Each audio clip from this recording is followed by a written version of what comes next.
కుమార్ గారు తెలుగు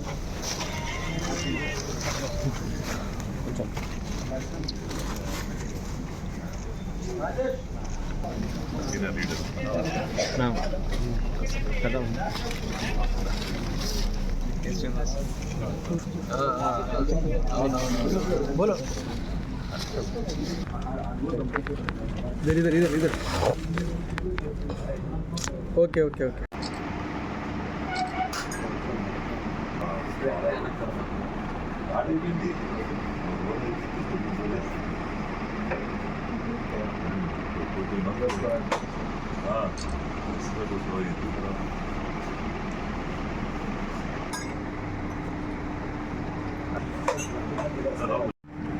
ఈరోజు కేంద్ర మంత్రిగా ప్రమాణ స్వీకారం చేసిన తర్వాత మొట్టమొదట మన తిరుపతి ప్రాంతం ఇచ్చేసాం.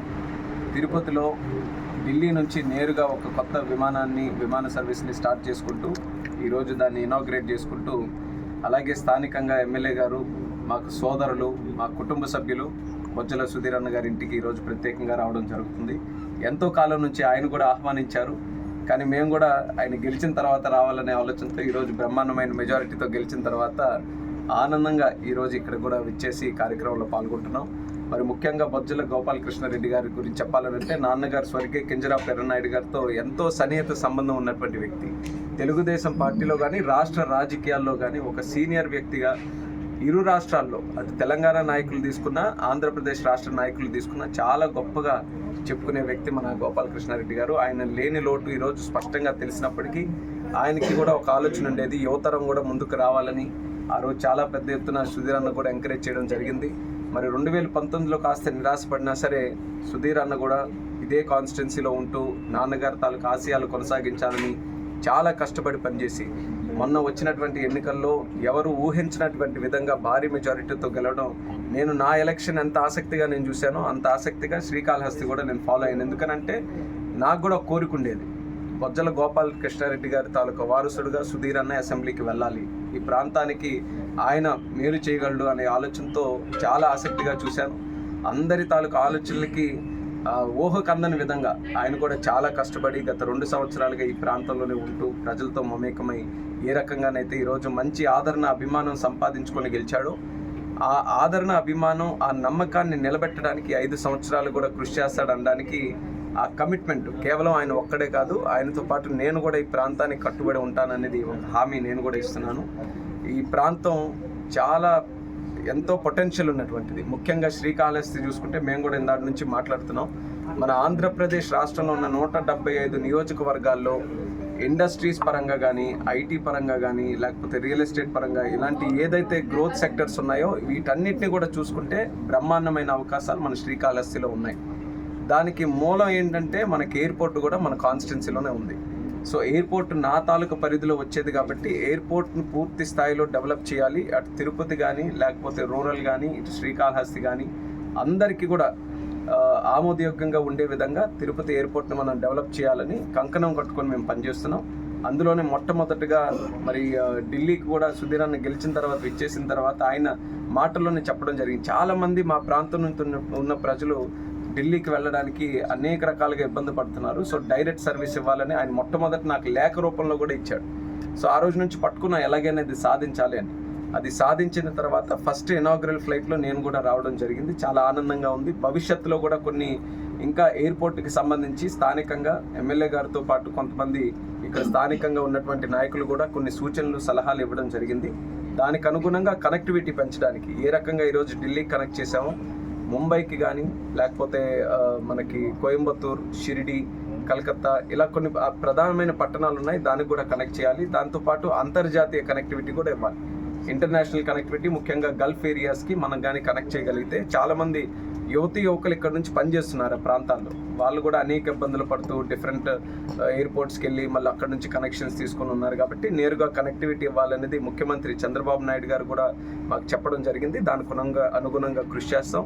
అలాగే ఎయిర్పోర్ట్ తాలూకా ల్యాండ్ అంతా కూడా డెవలప్ చేయడానికి, ఇంకా ప్యాసింజర్స్కి కావాల్సిన సర్వీసెస్ కానీ, లేకపోతే ఇతరత్ర అక్కడ ఉన్నటువంటి కార్యక్రమాలకి సహకరిస్తూ ముందుకు నడిపించడానికి ఆ కార్యక్రమాలు కూడా చేస్తాం. వన్ ఆఫ్ ద బెస్ట్ ఎయిర్పోర్ట్స్గా తిరుపతి ఎయిర్పోర్ట్ని డెవలప్ చేయాలని మా తాలూకా కర్తవ్యంగా మేము ముందుకు నడిపిస్తున్నాం. మన ఆంధ్రప్రదేశ్ రాష్ట్రంలో విశాఖపట్నం, విజయవాడ, అలాగే తిరుపతి ఈ 3 ప్రధానమైన ఎయిర్పోర్ట్లుగా పెట్టుకొని హబ్స్ కింద తయారు చేయాలని చంద్రబాబు నాయుడు గారు మాకు ఒక దిశా నిర్దేశం చేయడం జరిగింది. దానికి అనుగుణంగా మేమందరం కృషి చేస్తాం. ఈరోజు తెలుగుదేశం కానీ, జనసేన కానీ, అలాగే భారతీయ జనతా పార్టీ కానీ, ఎన్డీఏ కూటమిలో మీరు చూశారు ఏ రాష్ట్రంలో ఏ ఎన్నికల్లో కూడా ఎక్కడా లేనటువంటి మెజారిటీతో ఈరోజు భారీ మెజారిటీతో ఎన్డీఏ కూటమి ఏర్పడింది. సో డబుల్ ఇంజిన్ సర్కార్, కేంద్రంలో రాష్ట్రంలో ఎన్డీఏ తాలూకా ప్రభుత్వం ఉంది. ప్రజల తాలూకా ఎక్స్పెక్టేషన్స్ కూడా పెరిగాయి. మేము బలంగా నమ్మి ఓట్లేసాం. మేము అనుకున్న విధంగా ఇక్కడ రాష్ట్రంలో చంద్రబాబు నాయుడు గారిని, దేశంలో ప్రధానమంత్రిగా మోదీ గారిని ఇద్దరిని కూర్చోబెట్టాం. ఇప్పుడు రాష్ట్రం అభివృద్ధి చెందాలి. ఇది ప్రజల తాలూకా ఆలోచన. సో ప్రజల ఆలోచనల్ని, నమ్మకాల్ని ఎక్కడ వమ్ము చేయకుండా వాళ్ళు ఏవైతే కార్యక్రమాలు ఈ ప్రభుత్వం చేయాలని అనుకుంటుందో దాన్ని 100% పూర్తి చేయాల్సినటువంటి బాధ్యత మా మీద ఉంది. దానికి కట్టుబడి కూడా ఉంటామని ప్రజలకు మరొకసారి హామీ ఇస్తున్నాం. 100 రోజుల్లో ఊహించని విధంగా ఎన్నో కష్టాలు గత ప్రభుత్వం ఈ రాష్ట్రాన్ని పూర్తిగా సర్వనాశనం చేసి వెళ్ళిపోయింది. అయినప్పటికీ కూడా చంద్రబాబు నాయుడు గారు ఎన్ని కష్టాలు ఉన్నా సరే ప్రజల్లో నమ్మకం పెట్టుకొని ఓట్లేశారు కాబట్టి మనం వాళ్ళకి చెప్పినటువంటి హామీలన్నీ కూడా నెరవేర్చాలని ఆయన పెన్షన్ల పెంపుదల కార్యక్రమం కానీ, మెగా డిఎస్సి కానీ, ల్యాండ్ టైటిలింగ్ యాక్ట్ రద్దు చేయడం కానీ, అన్నా క్యాంటీన్లు తీసుకొని రావడం కానీ, ఇలా చాలా ప్రోగ్రామ్స్ ఈ 100 రోజుల్లోనే మనం చేసాం. ఎందుకనంటే ఇది ప్రజాప్రభుత్వం, ఒక మంచి ప్రభుత్వాన్ని నిరూపించాలని. అలాగే కేంద్ర ప్రభుత్వం తాలూకా సహకారం 15,000 కోట్ల రూపాయలు అమరావతికి, 12,000 కోట్ల రూపాయలు పోలవరంకి, వెనుకబడినటువంటి జిల్లాలకి నిధులు ఇవ్వడానికి అది కూడా రూపకల్పన చేస్తున్నాం. అలాగే ఇండస్ట్రియల్ నోట్స్ను కూడా కేటాయించాం. సో ఇలా చాలా కార్యక్రమాలు కేంద్ర ప్రభుత్వం తాలూకా సహకారం తీసుకుని కూడా ముందుకు నడిపిస్తున్నాం. నేను ముఖ్యంగా ఏంటంటే నేను పార్లమెంట్ సభ్యుడిగా ఉన్నప్పుడు ఉత్తరాంధ్ర అలాగే శ్రీకాకుళం మీద ఎక్కువ దృష్టి పెట్టేవాడు.